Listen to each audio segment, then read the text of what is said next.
Secret friends, unite!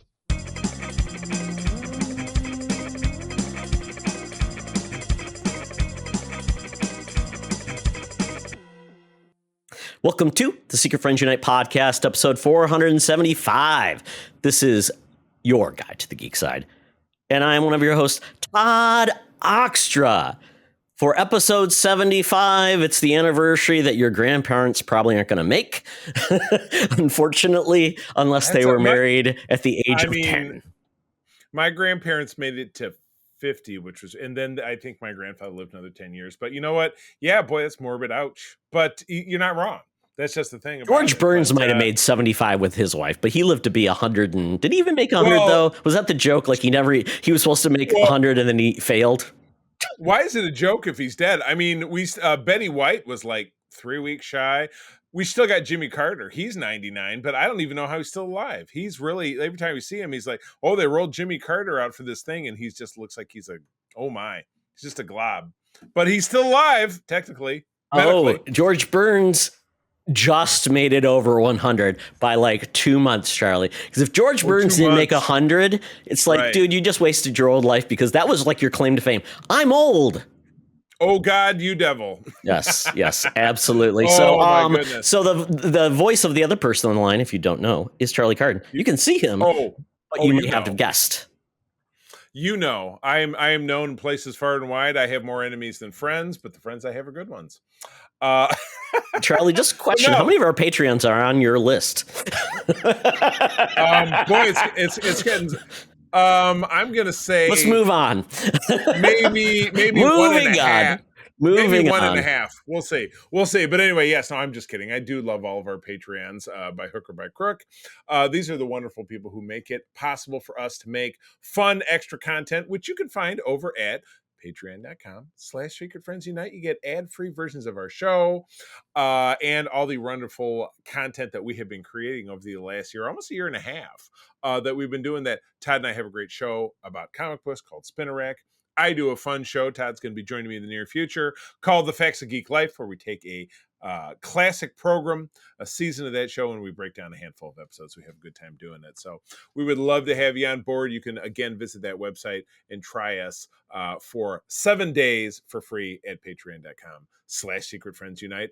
At our Friends with Benefits level, John Sedorf, the delightful Phoenix Sisters cosplay. Love those ladies. Brendan Myers, Corey in HD, and friend of the show, Matthew Kill. Well, really, everybody's a friend of the show, but we've known Matthew for a long time. BFF level is our top tier folks, the awesome Nias family out there in the Twin Cities, Sean, Stella, and Henry, as well as Missy Merchant back here in Michigan.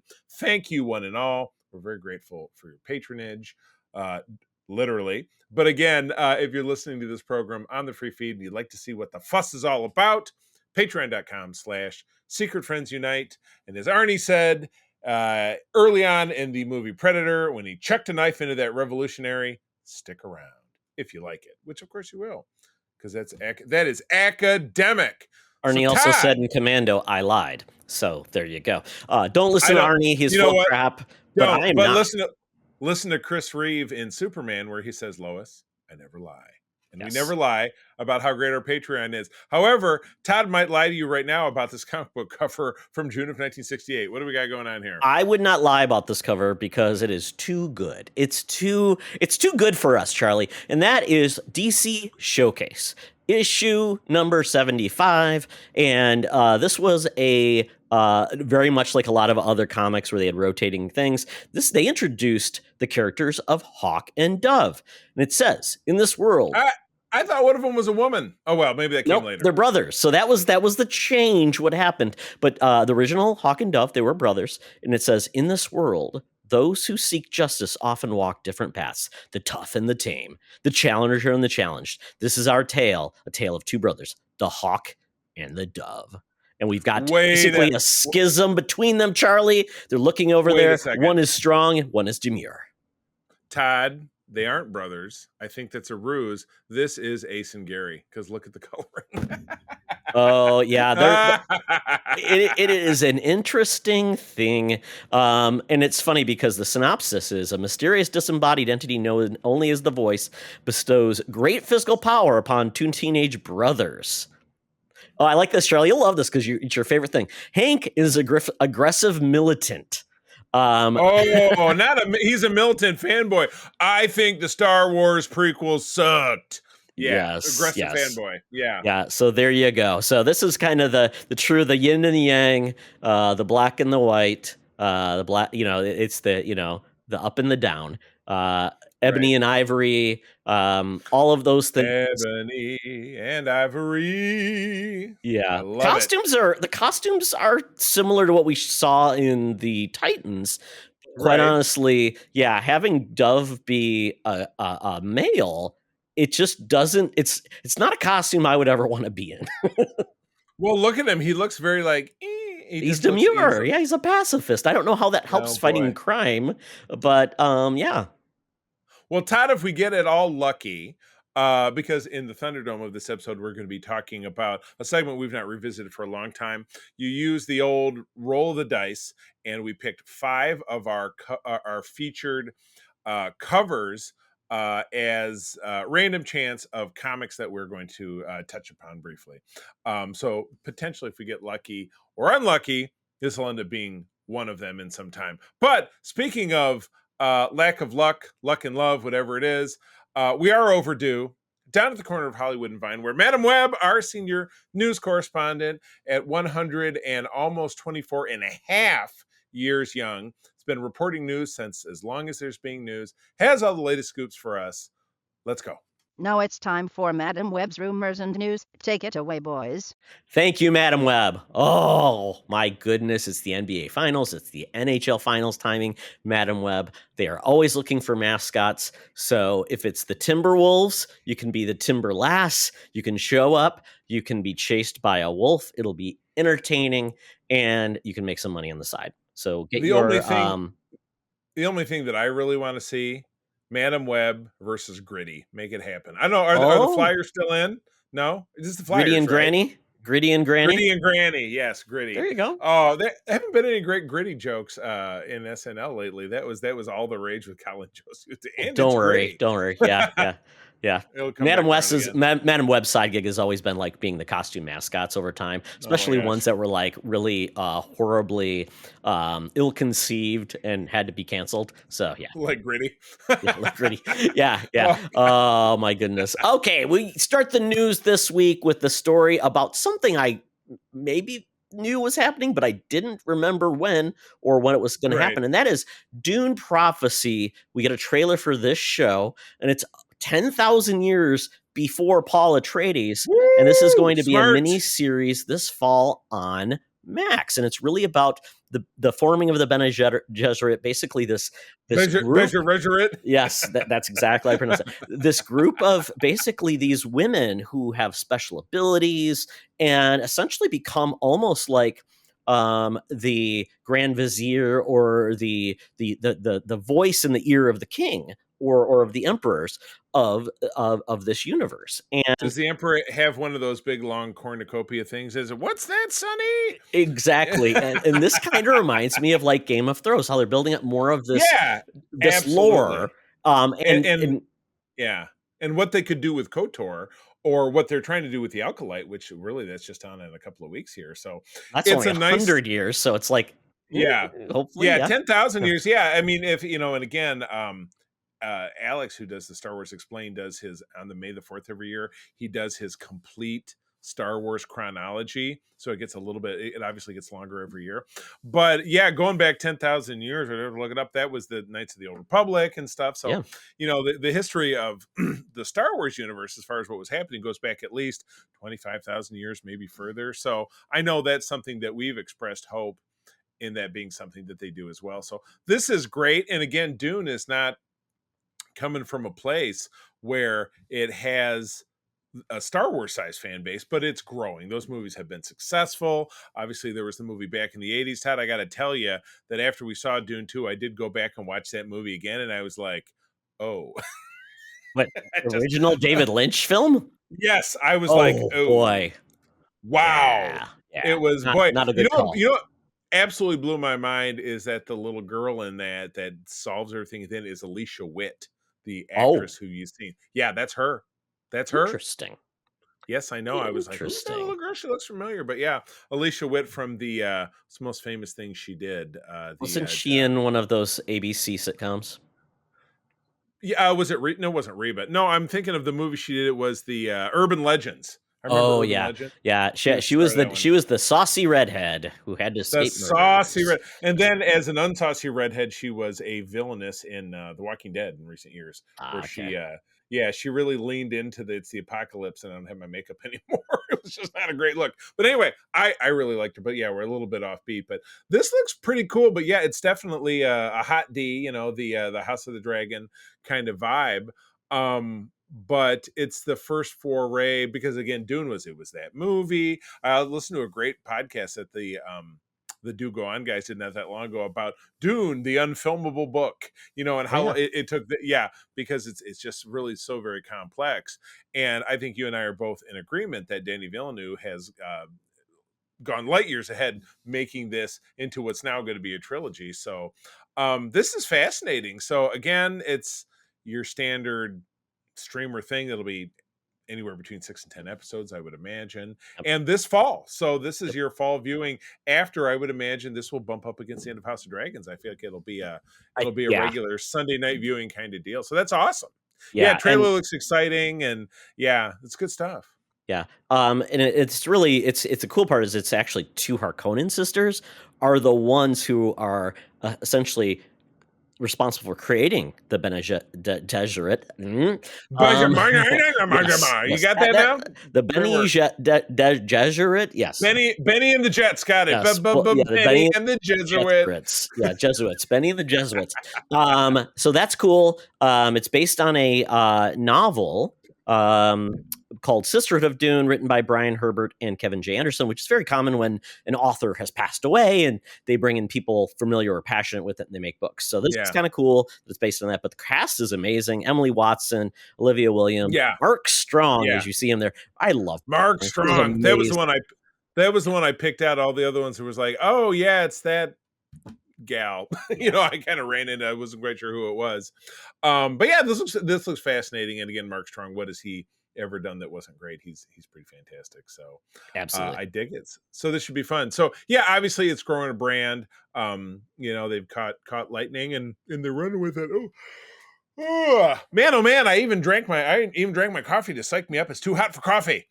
So yeah, that should be fun. So that is the fall on Max. So we have a new trailer. It was a short trailer. They're going with shorter trailers, but do we have I guess I'm not 100% sure if this is coming out this year, but Megalopolis. And when I hear that, all I think of is Janet Jackson and how she worked with Jimmy Jam and Terry Lewis. And then the one song she went, Minneapolis. So there you go. Todd, it's you. Yes. This is your movie. Megalopolis is Francis Ford Coppola's like the movie he's wanted to make for decades. And essentially no one would finance it. So he said, hell, I'll do it myself. So he's financed this film himself, $100 million to make this film. And it's got a great cast. I mean, if you saw this cast, it's amazing. Adam Driver, Giancarlo Esposito, Natalie Emmanuel, and Aubrey Plaza. Nathalie Emmanuel, yes, sure. And and there is a trailer out for it. You know, see, it's actually open in Cannes. Cannes is going on right now, so a lot of movies are being shown. Every movie's got like a 9-hour standing ovation after, which is just funny. I mean, they probably hire stand-ins to do that. Yeah.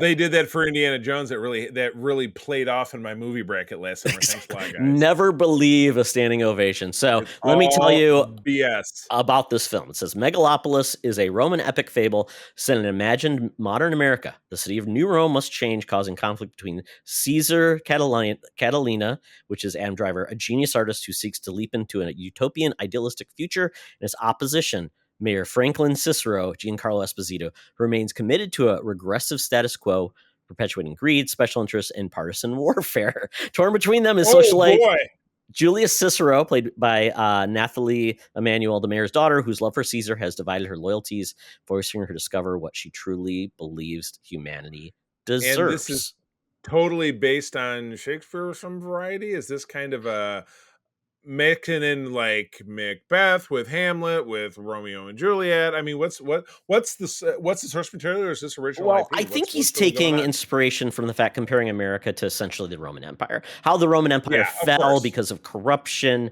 all of the things you saw, like where they actually had the gladiator charity races in a modern city. So it's taking that Should have lens been of. her. They talk about, you know, Right. it's got Samuel L. Jackson had a great, or not Samuel Jackson, damn it. Fishburne, Larry Fishburne. I don't Larry know, Fishburne, yes, he was. Yeah, he Larry was in there Fishburne as well. gave the overview basically about the civilization ending, and so it's really about the collapse of this great society, but it's of a modern lens, very futuristic, with some really unique imagery of like the Statue of Liberty, like embodiment, if it's real or not, coming and collapsing. Right. Yeah, so I've it's gotten reviews out in Cannes, and they're really strong, but they said this movie is not going to be for everybody. It's very It does divisive. seem, Yeah. yeah, it does seem very nichey. It's great that and again, they really leaned into in the title card when they come to the end of the trailer, and they really leaned into the cast. Yes. So to me, even something that's a little fringe, or you're really feeling it's going to be very niche, leaning into the cast is going to be a way that they're going to catch some eyeballs. Like, oh, I love Adam Driver. I love anything that Giancarlo is in. I was at Motor City yesterday, and Giancarlo is one of the guests, and his line was 100 people deep. So I got to see him from a very far distance. Tad, you know what it's like to go to a show. There's a guy sitting over there. Yeah. So, but I got to see him. Like, I'm gonna take a selfie and like, hey, I love you. I did. That's how I got to see Katie Sackhoff. I waited in her line for a little while, but she had run to the ladies and never came back. Very smart. Yeah, exactly. Yeah, exactly. This movie has a European distributor, no U.S. distributor as of yet. But I imagine it will get picked up. Okay. Yeah, it'll get picked Sure. up. I mean, Francis Ford Coppola. I mean, how many movies does this guy have left? I mean, he's Well, amazing. I mean, yeah. He is a master of modern film. I mean, there's not many others like him at this point. Well, Probably. and he's from the brain trust of Friends. That was him and Lucas and Spielberg and De Palma. That was all those Northern California guys back in the day that were part of that. And big original class eyebrows. 50 years ago. Big eyebrows and beards and mustaches. Those are all. So it's great to see this is happening. I'm glad to see he gets doing something good. I always said I wish Lucas had gone through a journey in film to see what he could have put out, but he likes money. Money's great. Yeah. Speaking of money, as we move forward, guess who's trying to get a little piece of money and a little something that we call a franchise? That would be the Friday the 13th planned expansion into the Jason One v 3 verse. One the three. You bet it. So yeah, they're looking for a the people at Horror Inc. So is that? Be careful how you say that, Charlie. What did I say? Horror Inc. Horror Inc. That's another group. Horror Inc. Yes. Horror Inc. Yes, that would be okay. Oh, well, we're not touching that one. Yeah, I was just trying to figure out who is the studio. Is it Lionsgate? Is this a Blumhouse thing? Who's got this that they're pushing? So that's the hard part about Friday the 13th. There was going to be a prequel TV series, and it was going to have blanking on his name. He was behind Hannibal, Pushing Daisies, and he also was the initial showrunner for the Star Trek Discovery. Can't remember his name. But Noah Hawley? No, Brian Fuller? Yes, Brian Fuller. So Brian Fuller was going to be on this prequel. It was going to be about Jason's mother. It was going to lead into like kind of reimagining the franchise. He stepped away because of creative differences. And so now this is interesting because we haven't seen Friday the 13th in a film in like 10 years. It's been pretty quiet. So now was it rebooted? Because no, Halloween was rebooted and then they came back. I think we had Jason X was the last film. Remember that one? Jason in Space. Right. Right. Yeah. Oh, yeah. Friday is Victor original Friday 13th. It's kind of weird all over the place. Yeah. But basically, you've got rights original all Friday, over the yeah. place. A24 is going to be doing the expanded There we go. prequel Crystal There we go. Lake. And on Peacock. So there we go. So accessibility, which is a good thing too. Yeah. Well, you'd have to if you're having a prequel series. So, and this would then spin into here we go. Executive producer of Friday the 13th, the game in 2017. So there you go. That was the last project. Yeah, that was a kind of a cool game because basically it was you had 4 people playing as survivors, and one person was playing Jason trying to kill you. It was crazy. Very nice. freaky. Yeah. Good so deal. Essentially what they're doing is creating this entity that will eventually create new films, games, and so on and so forth. So nothing really except for this prequel series that has been greenlit. Other than that, but I assume when they see all the money that Halloween and all these other franchises like The Exorcist, then also everybody turns into Where's Mine? Yeah, exactly. Why not? I mean, Jason never dies, so I mean, why not bring him back in a cool way? Of course, no one can point to like a great Friday the 13th film, maybe the first one, but yeah, I think we tuned into that back in Shocktober, and Kevin Bacon is the only name of anybody who went on to do anything. But Jason's not even in that one either, too. It's his weird. At the end of it, and she was somebody famous. It wasn't Janet Leigh. What was it? Janet Leigh, who was Jason's mom? I feel like it was someone famous. Else. Maybe, yeah. But that was the only other real name in the mix. So, well, cool. Well, that is. Are we getting that around Halloween? I'm assuming. The series, maybe. If they lost their showrunner, I'm gonna guess it might be taking a little longer. The showrunner might run off. Well, speaking of things that clearly have taken a lot longer, the good folks at Disney had their upfronts last week, and I remember upfronts. My one trip to New York City. It's a throwback. 20 years ago, I tagged along with my mom to the. My mom was national sales rep for either an NBC or an ABC station. I can't remember. She went to the upfronts in New York and she said, "Come with me. You can sleep on the floor of my hotel." And I was like, "Woo, New York City!" How graceful! How graceful! She didn't even get you a cot, Charlie. How nice! Oh, you know what? I did have a cot. You're right. Okay, there you go. But anyway, got to stay in Midtown while she did that. I kind of wandered around. That was my story about I rode a train to Harlem by accident, and I turned around and walked around the block and got right back on the train. Like Grandpa Simpson. Well, yeah, exactly. Yeah. Yeah, exactly. There's my one trip to New York. Have another one coming up. They're scary, Grandpa. Oh my gosh! Old man yells at cloud. But anyway, upfronts for Disney. The much delayed and or rumored Ironheart series, and again, that's Rory Williams as a female-ish type Tony Stark, spinning out of Wakanda Forever. That's not a movie I've revisited. Todd, how did you feel about that movie? Yeah, I mean, I've not revisited most. It did not resonate. I don't think it resonated with many people, except for like the end scene. I'm like, fine, it just didn't do anything. Most people, I did like Namor, though. That was kind of cool. Did you call him Nemor? I think it's supposed to be Namor, but they called him Namor. No, Nemor, like Nemo. Finding. Oh my god, Finding Nemor. I also remember that we went to go see it after setup for Comic-Con, the big event that we work for the club, and we were just exhausted. So it's a good chance I could have slept through some of it and never watched it again. So maybe it would be better if I was awake. But then again, maybe my body knew what it was doing. But anyway, so this is looking like a Disney Plus series. Rory Story, young MIT student, see her stealing various parts around campus and get booted for doing so to build her armor. I don't know where the character ended up at the end of that film. I think she had a deal. That's the thing. I don't even remember either. I know she obviously showed up, wore armor, did a big thing, and then was she going to be recruited or given a scholarship or something to keep making armor? I could.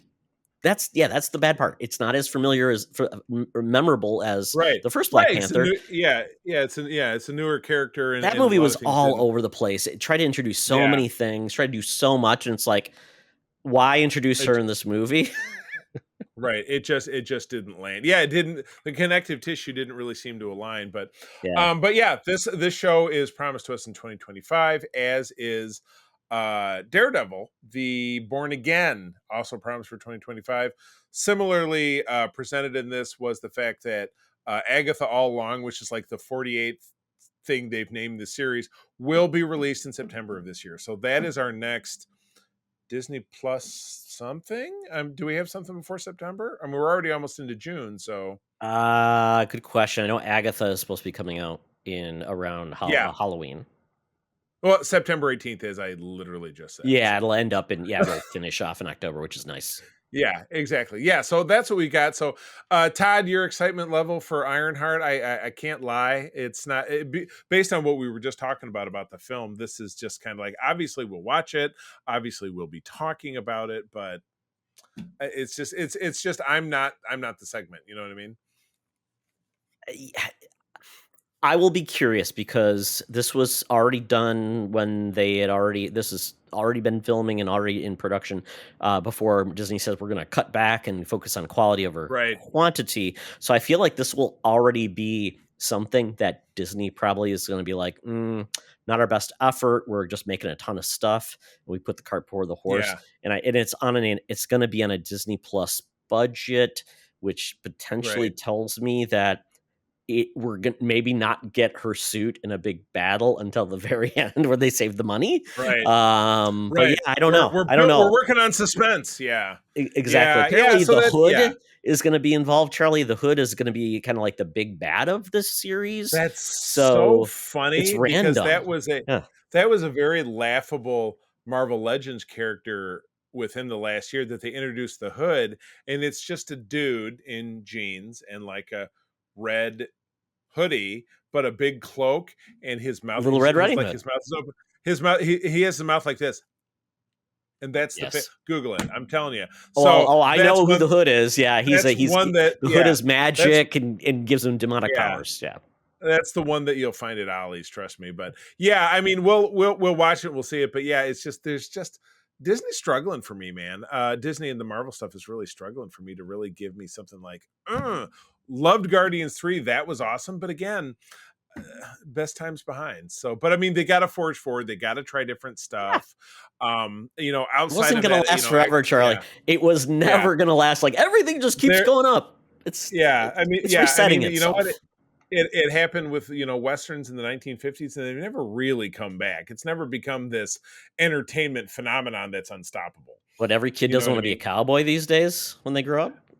Mama, don't let your babies grow up to be cowboys. Yeah. It's a thing of the past.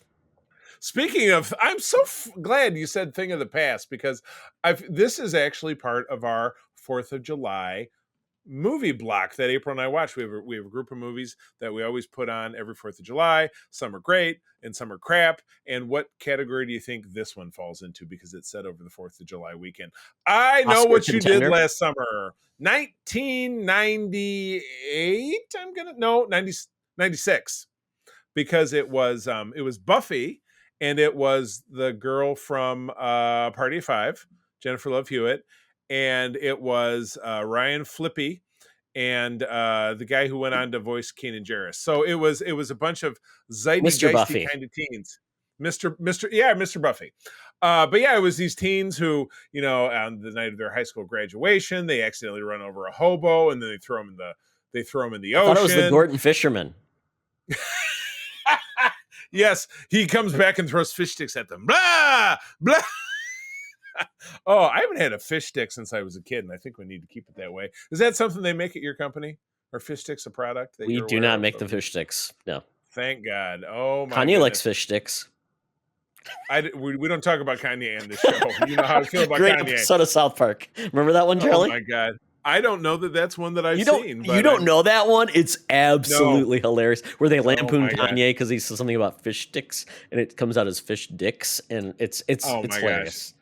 I'm thinking that in addition to you and I talking about American Dad over on the Facts Geek Life, maybe we need to take on the first season of South Park. Because do you remember what that was like when we saw it for the first time in 1997? Kids are going to need a Wikipedia to watch that show now because there's so many references that don't even make sense anymore. Right, exactly. Oh my gosh. Even that first episode. But anyway, all right. Well, back to 1997. Okay. I know what you did last summer. You have 4 friends who ran over the Gordon Fisherman, like Todd said. They dump him in the ocean and try to cover it up. And then a year later, they start getting nasty notes, and they get like she opens she drives a K car and then she opens the trunk and there's a bunch of crabs in it. There's a lot of weird shit happening in that movie. So anyway, what's happening in this day and age? Reboot. It says Prince Jr. and Love Hewitt expect to return. So this is a legacy sequel. They're doing Screaming. Yeah. They're screaming it.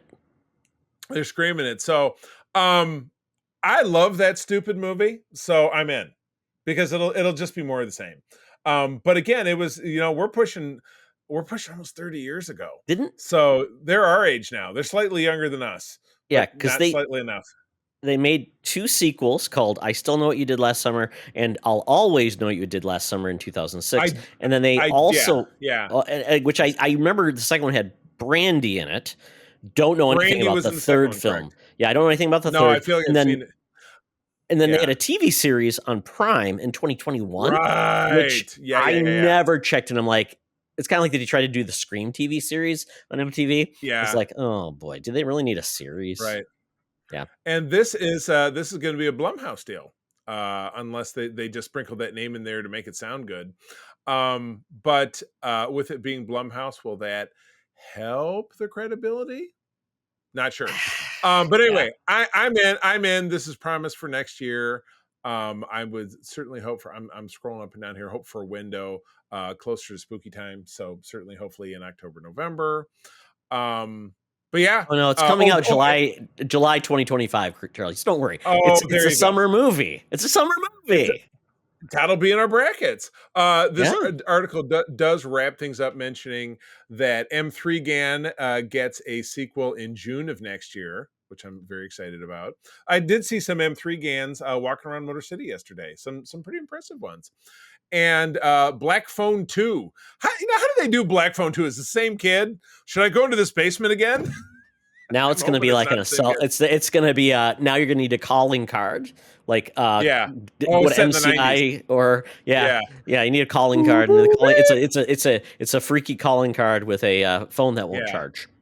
You bet. But you know what? Blumhouse doesn't really tend to miss. But all right. Well, that takes us out of the news. Tad, good stuff. Look forward to that one. But it is time for me to get up. Anything we did in this news section, you're much better than we are. We're a little erratic today. We're kind of all over the place. We're much like Wakanda Forever. We're all over the place. But anyway, in my hand, got the Fuber app open, the Feeble Uber app open. We've got that car pulling up. We get in the back seat. He turns on that Sirius XM satellite. He goes to the 90s at 9, and all of a sudden, I hear this advertisement. Talk nerdy to me. Talk nerdy to me. We're sitting in the Geek Easy, cover bands playing, drinks are poured, and we are ready to get our nerd on. So Charlie did something different this weekend. I got tickets to the Transformers 40th anniversary event, and I went with Sean Nias. We had a good time. I bought tickets. We had some apps at the restaurant across the street. Then went to the theater to watch. Look at you, boy date. I love it. Yeah, we do that all the time. We watched 4 of the original television episodes of Transformers from 1984. And the big movie? Screen. No, not the movie. The movie wasn't even involved because this is just the 40th. What happened in the 40th anniversary? Yeah. So is that the first arc of the the first 4 episodes, leaving Cybertron, then showing up on Earth and trying to get back to Cybertron, that type of thing. So it was kind of neat because it started with a kind of overview of some toys. So it was kind of really a marketing event with some cartoons. Are you serious? Yes. That's wild. They did talk about some of the toys and how they're celebrating it with all of these things, which was kind of cool. And then they showed a preview of their new cartoon with I think it's season 2. They showed a preview of that that was coming up. And then they kind of gave a really cool premise of doing this. So basically, they got back together as many of the original voice talent from the animated series that were still alive. Yeah. So they brought them in, and they brought in other people to do voice talent as well, which is kind of cool because there's other people. Like they had a guy who did the voice of Jazz, and they brought another guy that do other voices as well. But Michael Bell was there. Frank Welker. I met Michael Bell. Yeah. Frank Welker, Peter Cullen, and then some Mhm. other folks as well that do less voices that you know. But it was really Yeah. cool because they did the first episode, they did a table read. So basically, they had the actor doing the lines and then the split screen of actually the screen. So they were Oh, very basically nice. doing all of the voice acting, and it was a blast, and it was so Yeah. much fun. After the first episode, they did some bloopers and talked about kind of like, what it's like to work together again. Very fun. And then it went into just the last 3 episodes, and it was just those. They did that kind of like the interstitials where like we'll be back, and they did those in Right. between. They did the trailer, the credits at the end of every Yeah. episode, Yeah. and then at the very end, they basically said memoriam for all the actors who passed away. So That's very cool fantastic. event. There was, I not like a it. ton of people in the audience, but it was over a couple Yeah. of days. Very theaters Yeah. in the country. It's there, and I really dug this because I think this could work really well with some other things, not necessarily just Yeah. cartoons. But I thought, Charlie, they could do a GI Joe miniseries this way. Oh my. Oh, I think that would one work of really the well. yeah. One of the miniseries, because GI Joe, they had 2 miniseries, and then when they had their third one, it was it was 83, 84, 85. When they had the 85 one is when it launched into a regular series. Yeah.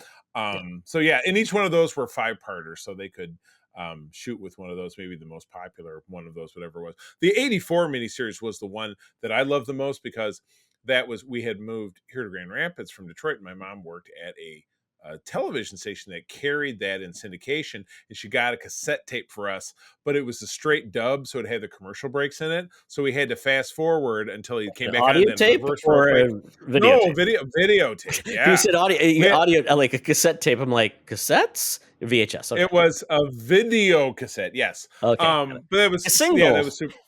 It was yes, it was, and on the back of it was New Editions Candy Girl. Yeah, it Well, was very amazing. cool. Yeah. So I would be Yeah. cool if it would be cool if they did some of this with other things, but I like the fact that they did this. Very, very cool, very fun, very event. I like to see more of these type of things. So it was great. It was Yeah. a change of pace. Awesome. Really enjoyed it. I like it. Yeah. So check it out there. I think it's done tomorrow, but if it's available in your area, go check it out. So then we turn to kind of just the phenomena and all the excitement around X-Men 97 is amazing. It just makes me feel like, wow, it just shows the power of taking something that people love and updating it in a way that is, respecting the past, but making it a hell of a lot better than it was and really making it for all ages. Just like, in my opinion, not necessarily Discovery in the Star Trek, but Strange New Worlds, universally beloved. Yeah. But taking things from the past, updating them, which to some people is controversial, and it doesn't really apply to this X-Men thing, but telling a story in a way that people say, yes, this is the thing that I love about that. With the X-Men, as I'm sure you'll go on to say, really details working in elements of what made those storylines from the 80s and 90s and probably even a little bit into the early 2000s really, really click. All the real classics. So yeah. Oh yeah. And quite honestly, a lot of people probably never read those anyways. We know it's, Right. you skim the top that, a lot of people that watch the show never read the comics, and totally get that. A lot of people, I did, but I wasn't 12 years old either. And the unique part is obviously the series just picked up where it left off a billion years ago. I don't know of another series that said, we're going to go back right to where it ended and pick up again. Right. Normally Right. you can't, unless it's animation. You could do that because of, you don't have to worry about people's faces. You can just use the voice talent. But for live action, I just don't think that's capable. Right. Because it's just, they might try. people But age. they have to jump it forward, like doing You have like standees the or something like that. like the X-Files revival they tried to do. Yeah. So So I think what we'll do, Charlie, is we'll do probably, maybe if we can, maybe bring in somebody and go through like kind of like a major like spoiler filled kind of talking through everything. I don't want to give this away. I think that that Aaron, who's my regular collab, I'd even mentioned him. I said, "Hey, let's get an X-Files thing going, or X-Men thing going, so we really break it down." But yeah, and what an ending! Holy cow! Yeah. So I really thought they nailed the landing at the end. I really enjoyed the series for everything it did. The endings are always hard to do because it's like, is it going to suck? Or they tried to push too much into it. And I think it was the perfect execution. And the fact is, where it leaves us, leaving into we are getting another season, which is great. No surprise. They already told us, before this even it was renewed for 2. I love where we're going because I have some feelings. I know one storyline that is already there. It's a miniseries I read. I'm like, hell yeah. The rest of the things, I'm not so sure. I don't know if they're just going to play it fast and loose. They're going to do some crazy stuff.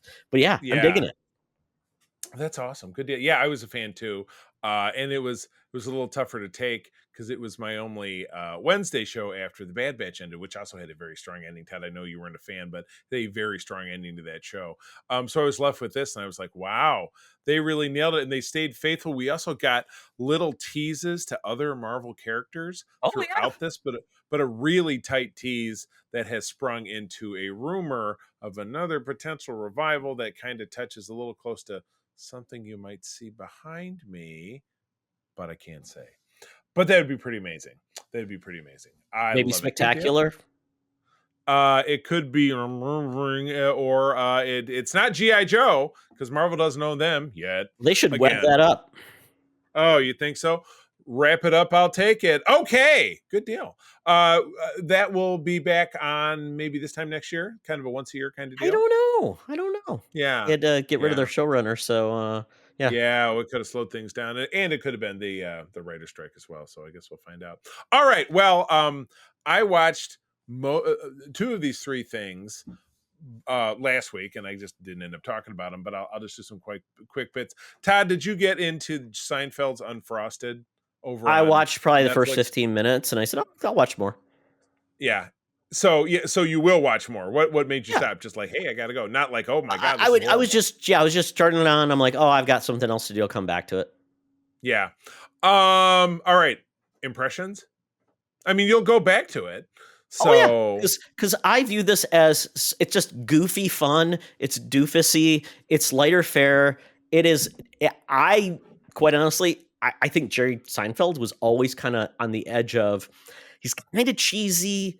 And he doesn't always nail it. He made the B movie, Charlie. Did anybody love the B movie? No. So I take Jerry Seinfeld for. I loved Seinfeld, but quite honestly, what else has he done that people say I loved him in that too?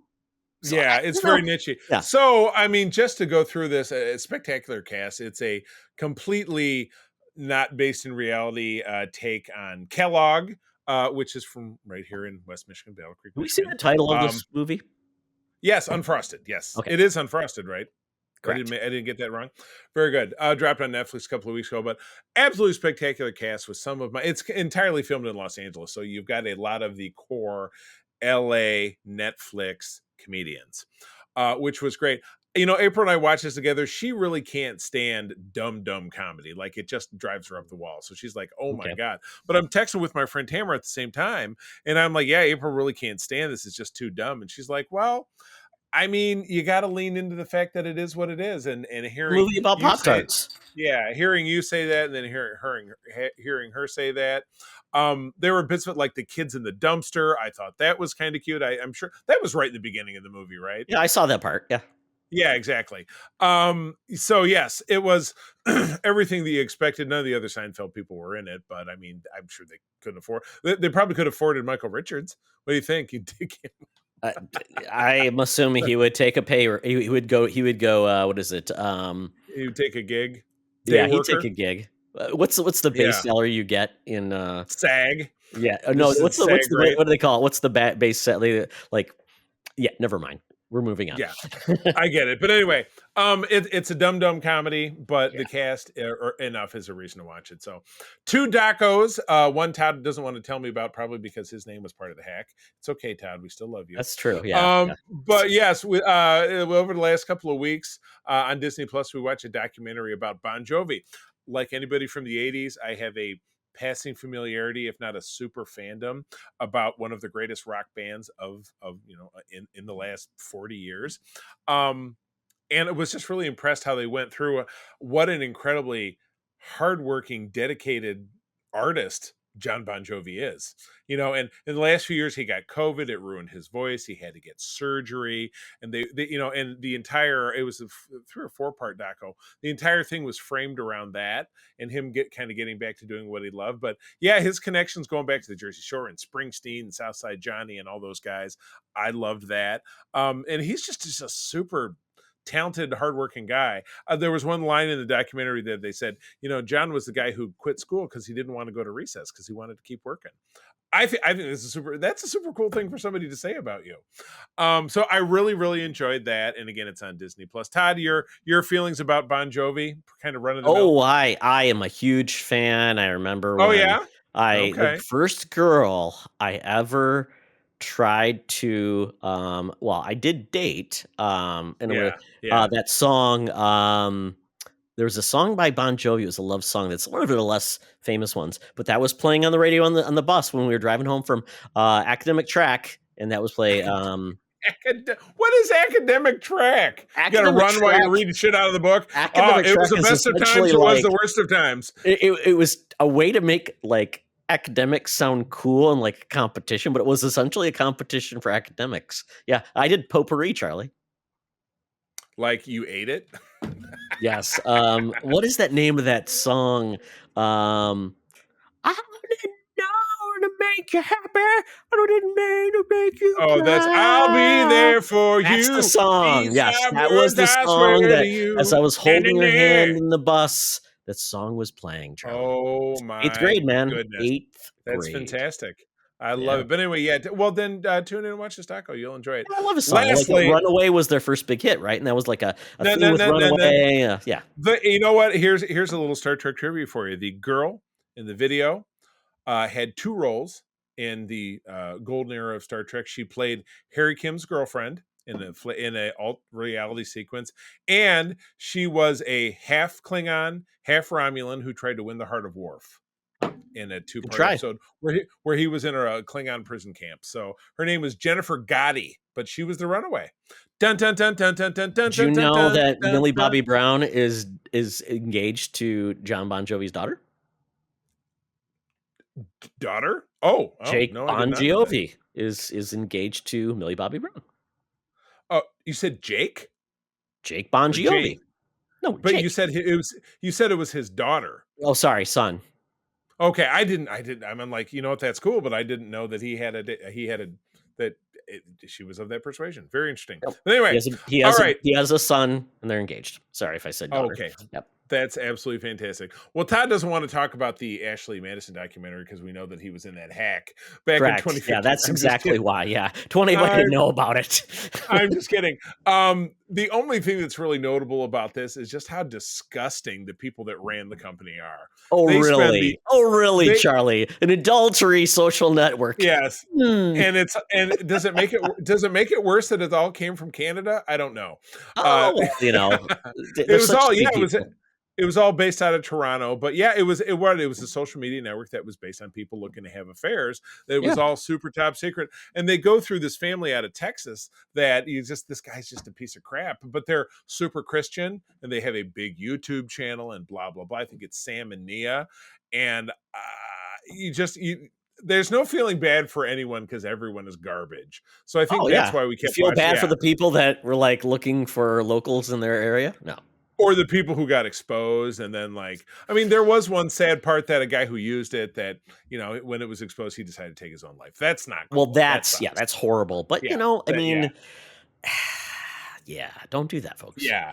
Exactly. So anyway, that dropped this weekend, and it's Todd, is it any different than watching these true crime serial killer podcasts? Don't judge me, because I watch one of those. Those are so popular, though. It's crazy. You just know where this is going. It's like this isn't going to end well. You do when you watch Dahmer too, but a lot of us still watched it. You know what I mean? Well, because some people unless you're watching because I want to find out where they messed up so I can do it better. Right, exactly. Was it because he had 3 drums with human remains in it and not 5, and should have kept him in the basement instead of his kitchen? So anyway, that is over. That is over on Netflix. So anyway, that is the end of the Geek Easy. Todd, as always, we're skipping out on the check. This place is disgusting. They don't deserve our money. But I'm getting out that Air Qantas app. Time to get us to the land down under because Hologram Tina and the mutants await. We've got a long gestating game that we're getting back to. That's called We Got This Covered, the Mega Edition. Let's do it. Welcome to another edition of Thunderdome! Thank you, Tina. We're sitting in the Thunderdome where the mutants have been gathered for a topic or a game to be entertained. And this week we are doing We Got This Covered. And this is essentially, we're actually reading covers from our past We Got This Covered segment. Well, and we had to read the comics, not just the covers, because it's funny. Yes, because we have read the covers already. Yeah. So these were selected by the RNGesus, or the random number generator, basically to pick these out and making sure they were available on a service we had. So I had to do it a couple of times, making sure they were across the board. So the comics we picked are Action Comics 317, going back to the gold days of 1958. We had Avengers 394 going back to the early 90s. We had Thor 371 going back from late 80s. The House of Mystery going back to the late 60s. And Guardians of the Galaxy 54 going back to the early 90s as well. Right. So, just a couple minutes on each one, I'm sure, because you really can't dig that deep. The Superman comics. So again, the Superman comics, this was pre-Crisis. It doesn't really exist anymore. But at this point, Superman was still like the ongoing gag was he always had, I can't have Lois figure out who I am. So because they painted the picture, and they kind of did a weird like walk-in with like the Bottle City of Kandor was like a part of it for a little while. Yes, lots of storylines going on, Charlie. Lots of storylines. Yeah, and you didn't even go on and read all the backup stories, because for 12 cents this thing was like 100 pages. I mean, there was story, some like three panel like Snuffy Smith like comics too. Very odd. Snuffy Smith just sounds like a snuff film. That's messed up. But anyway, so as you can see from the cover, and Todd, I assume that's what you're. I will put the covers up as you're listening. Yeah. If you're not listening, if you're listening, folks, I would highly recommend you go to the YouTube page so you can actually see these covers. But Charlie, the concept of this one was Superman was poisoned with red kryptonite or red K, red kryptonite, and so it essentially made him change colors based on different emotions. Green with envy, shock, blue with sadness, purple with rage, red with embarrassment, and yellow with fear. And Charlie, this was like the greatest sitcom of all time. This was like I Got 2 Dates to the Prom, or or the kids got a dog, but mom and dad can't find out that they got a dog because they picked it up at the city dump or something. But this whole story was, he was getting mad about certain things, or he would get scared. Did he get yellow with fear? Or did he get fearful he was gonna get like exposed? And so at one point he was turning green with envy because of something, now I can't remember. So he did this super speed thing where he ran and grabbed a Green Lantern, nice plug, and put it next to the car, so that when Lois turned back, the green light was shining on the car. He picked up the whole damn place. And then he, very exposition heavy, still goes, well, we're green because of the green car, because she's like, well, I know that if he changes his face or whatever, that he's Superman. Clark is actually Superman. Yeah. Yeah. I mean, it's so much work. Charlie, my favorite one was, I forgot which color he was changing. And so his ploy was, they were at the lake. And so we basically decide to put like a mannequin or like this weird thing on a fish to like act like he was saving him in the water. I'm like, this was, oh my God. This was definitely some TGI Friday, Full House. What was the one with Urkel? Family Matters. This is Family Matters. This is a very Family Matters kind of scenario going on. So remember the one where this is great.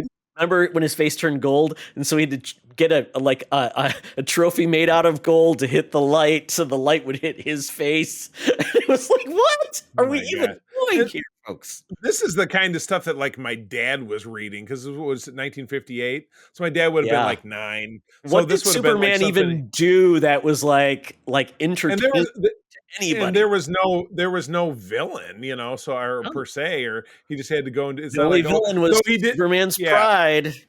Exactly. He made mention of it. Again, it went back and forth with sticking the bottle City of Candor in there. And of course, that's a portion of that Yeah, of such a weird Krypton that Brainiac shrunk. So Brainiac got like a side panel, but then one of Superman's friends within the bottle died and they were having a funeral. And so he it was like fast forward too. It was like that happened fast. He's sick. He was now funeral. And now he's dead. Well, I mean, like he had it must have been the gout. Maybe he got hit by a car. I don't know. Flying car. Very weird. It was very weird. So yeah. But yeah, I had fun reading it because it was so stupid.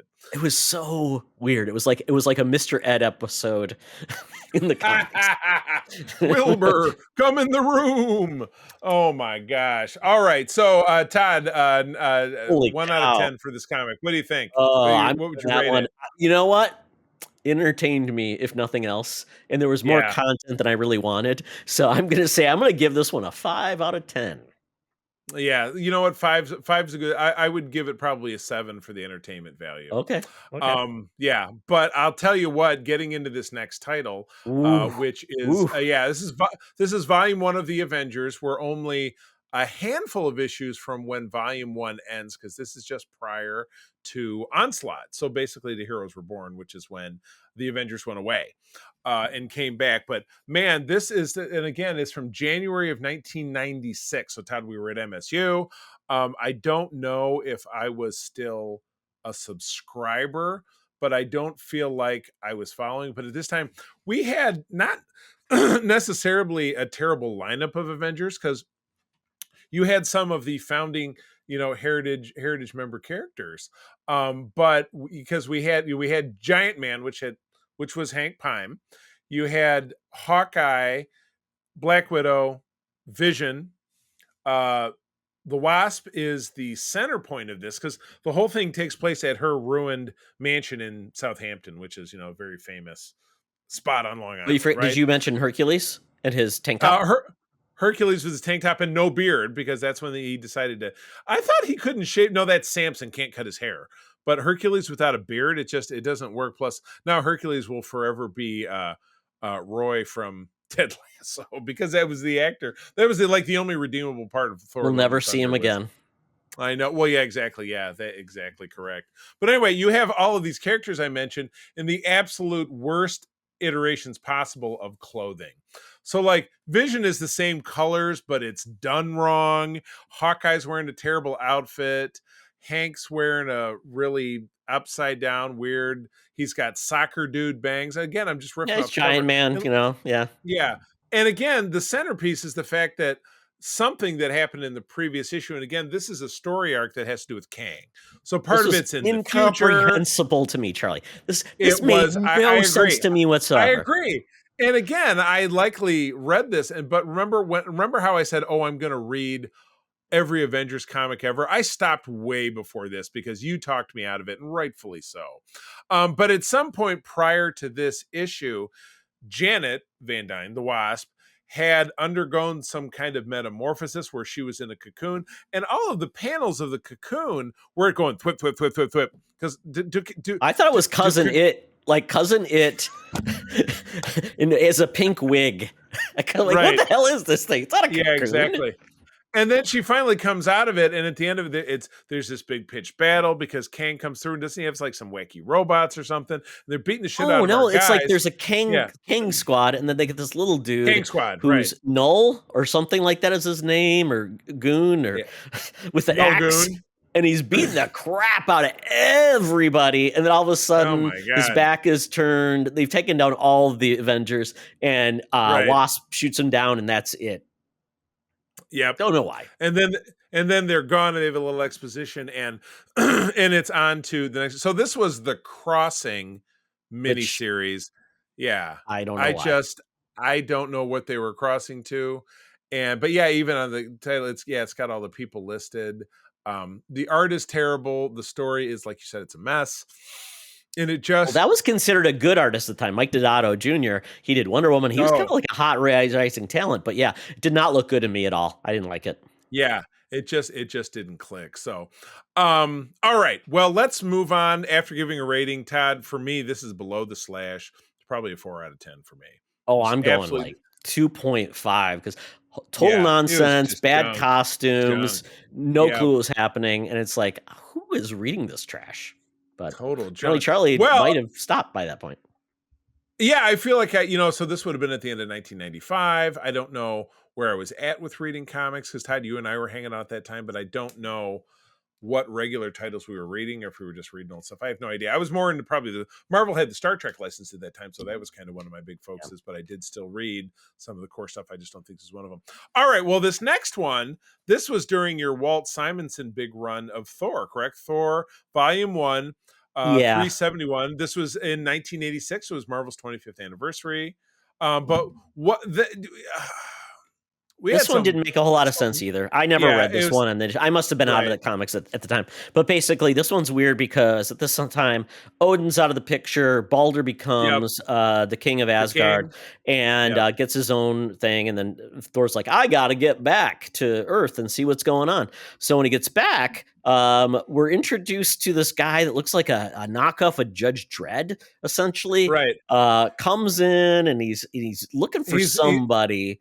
he's got armor that says peace, or it almost looks like, Peace. if you look at this cover, he's got like two epaulets which could both be like D's, in the middle of his thing almost looks like an A. It could be dad peace.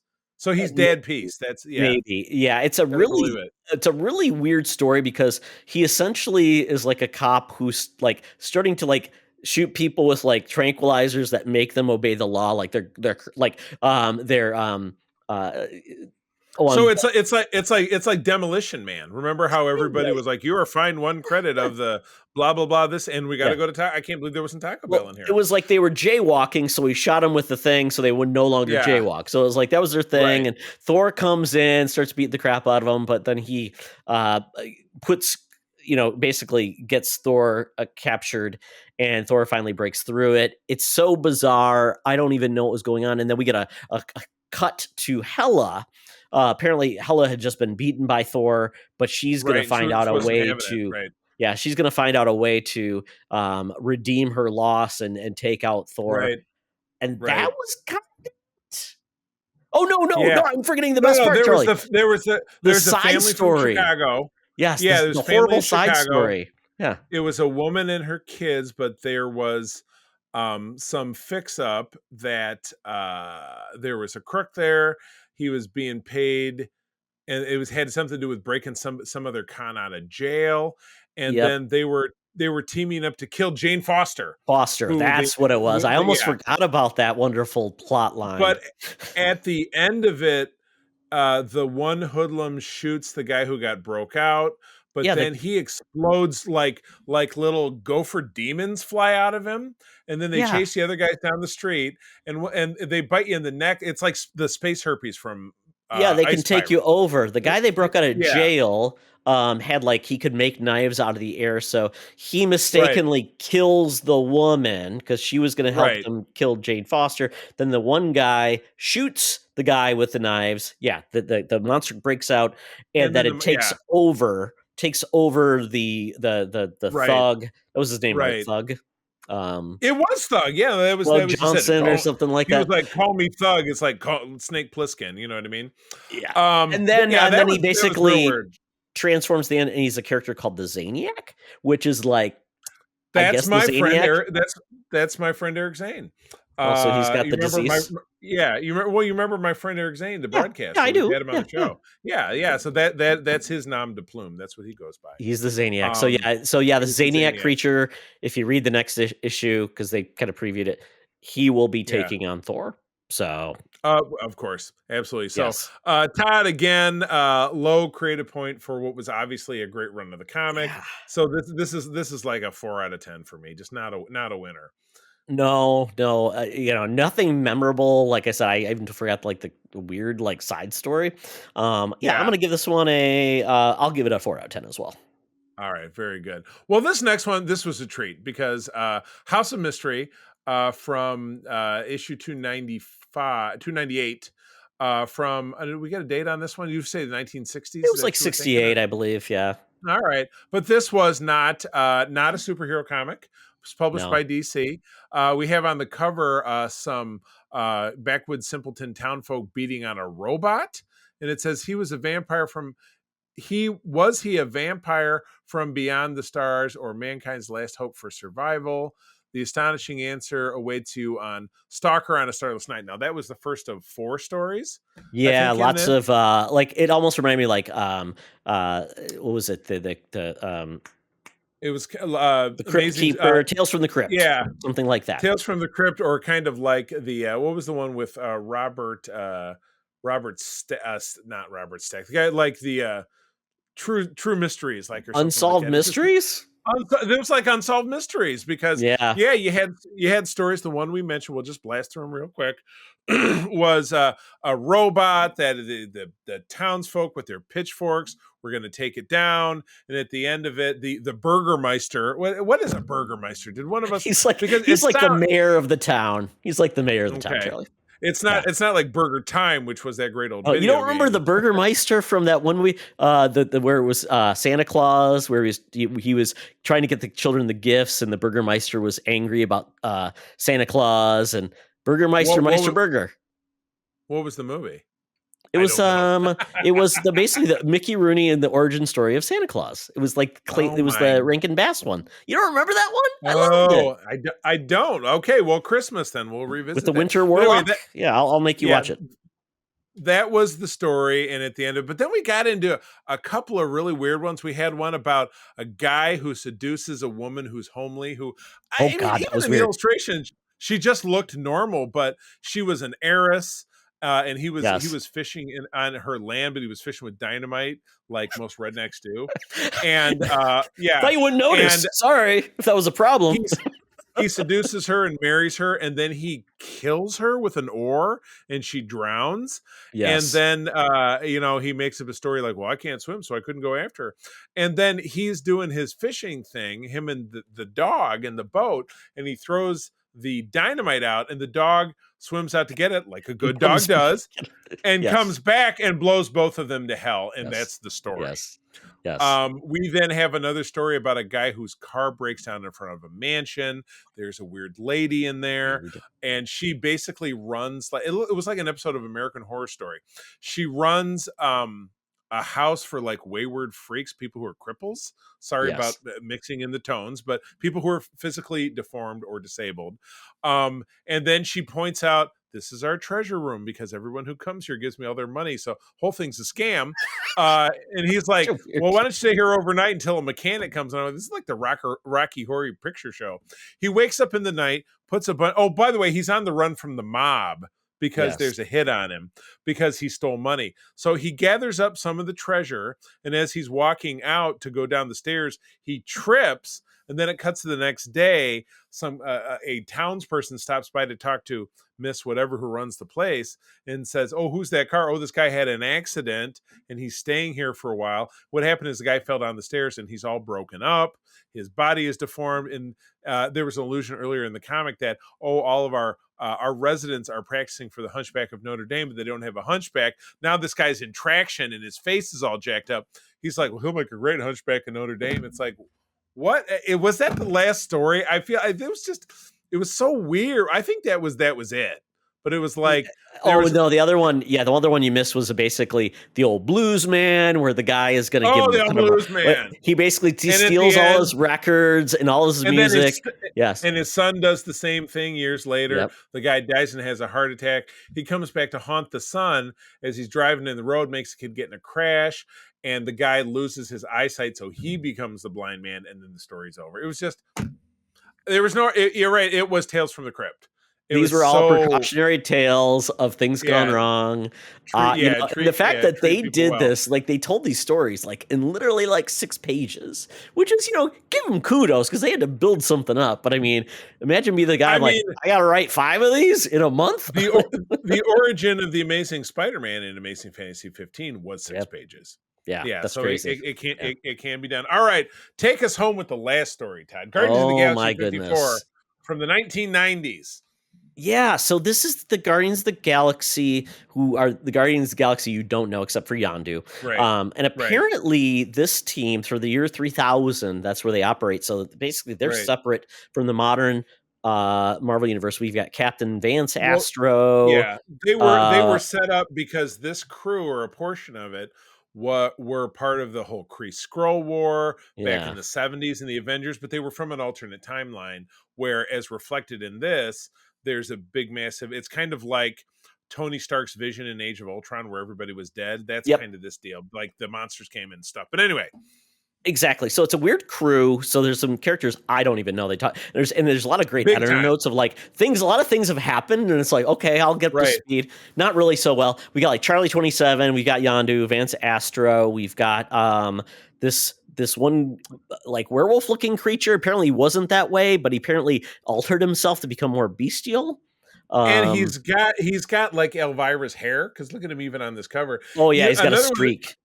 Another one of these characters came from an Avengers run, and she's a female version of Yellow Jacket, but she's Okay. clearly she's stranded in this time with no memory.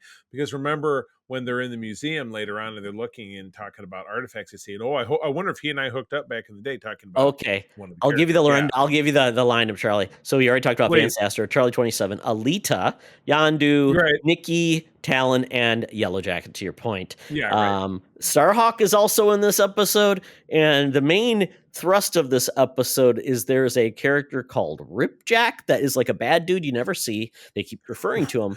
That And- couldn't be any more 90s. I'm Ripjack. It's like, was he going to be played by Chuck Norris? I mean, oh my God. And essentially they they find a museum that has remnants of the past. So they find like Captain America's cowl. They find all these different things. They do find Spider-Man, like a museum with Spider-Man's costume. Right. Not really the whole premise of the episode, but that's what's kind of cool about the cover. But then it's a hook. Yeah, it's a hook because they had Spider-Man. So obviously a weird popular. aside about like who that version of Wonder Man was called Hollywood, which I found very odd. Yeah. I feel like I've heard of that before, and again, Wonder Man is one of my favorite characters. He's a basically Wonder Man. If you don't know, is Wonder Woman and Superman put together, pretty much. Pretty much. I've always loved the character, but yeah, became a Hollywood icon or something like that. Very weird. Yeah, he was a stuntman. He was the fall guy because he's invulnerable. The odd part about this comic was there was so much like interplay between the characters. Vance Astro is angry and something's wrong with him, and we've got Talon who apparently wants to take over the ship, and a lot of a lot of things, a lot of drama going on. There's a lot. Crew. It's a lot of drama. You're absolutely correct. Yeah, and literally though, nothing else really happens. We never see them do anything heroic. It's a lot of just jibber jabber, and I'm like, well, it's a lot of setup. Reading this comic.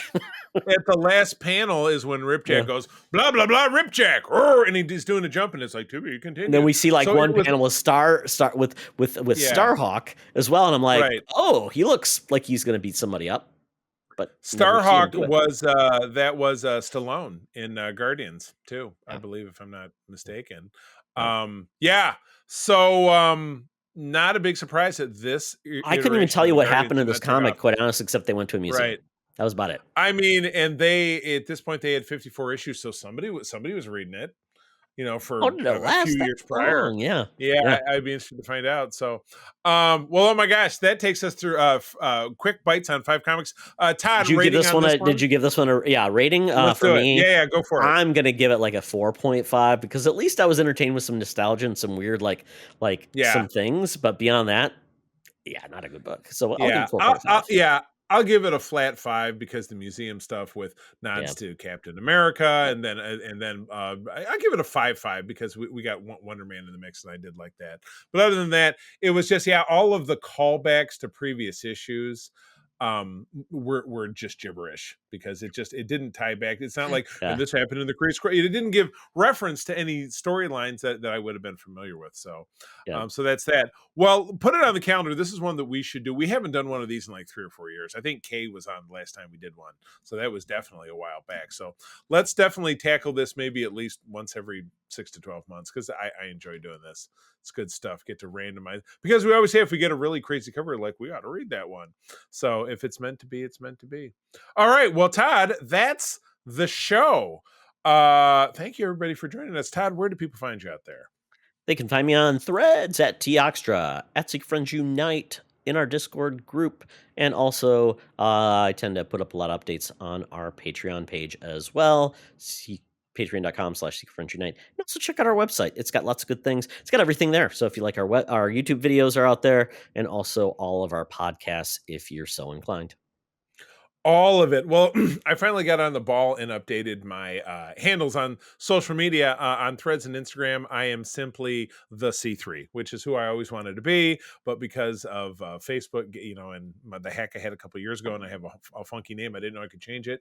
So now and forever, I am the C3. Do remember, if you drop us a line at secretfriendsunite@gmail.com, we call that the mailbag. Let us know stuff that you're enjoying. And questions that you have for us, thoughts about the show, and if they're of redeemable interest, we will talk about them on the program. There's a good chance, no promises.